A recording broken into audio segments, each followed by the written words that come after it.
கிறிஸ்துவுக்குள் பிரியமான செல்ல குழந்தைகளுக்கு அன்பின் நல்வாழ்த்துக்கள். இன்னைக்கு ஜூன் மாதம் 18ஆம் நாள்.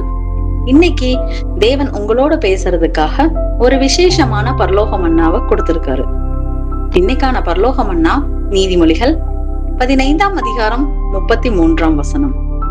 கர்த்தருக்கு பயப்படுதல் ஞானத்தை போதிக்கும், மேன்மைக்கு முன்னானது தாழ்மை. நம்மளை பற்றி நாமளே எப்பவும் அதிகமா அல்லது பெருமையா நினைக்காம இருக்கிறது சில நேரத்துல நமக்கு கஷ்டமா இருக்கலாம். ஆனா நம்மளை பத்தின மட்டும் நினைக்காம மத்தவங்களை பற்றியும் அவங்களுடைய நன்மைய பற்றியும் நாம முதல்ல சிந்தித்து செயல்படும் போது அது நம்மளை எப்பவுமே மனத்தாழ்மை உள்ளவர்களாக வைத்திருக்க உதவும்.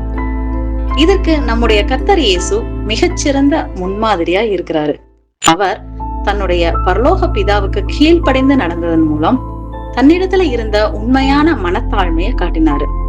இந்த உலகத்துல என்னைக்குமே இருக்கக்கூடிய மரணத்திலிருந்து காப்பாத்துவதற்காக அவர் தன்னுடைய சொந்த ஜீவனையே கொடுத்தாரு.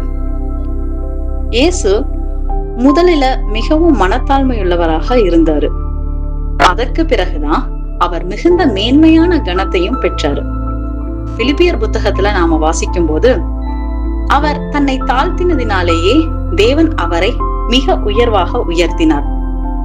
எனவே குழந்தைகளே, நம்முடைய வாழ்க்கையில மேன்மையும் ஆசீர்வாதமும் வரணும் அப்படின்னா அதற்கு முன்னால நம்மிடத்துல மனத்தாழ்மை இருக்கணும்.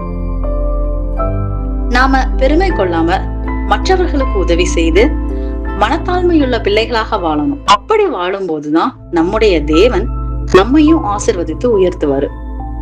செல்ல குழந்தைகளே, இந்த மன்னாவை இன்னும் தெளிவா புரிஞ்சுக்க உங்க பைபிளை எடுத்து பிலிப்பியர் 8ஆம் அதிகாரம் 9ஆம் வசனத்தை வாசிங்க.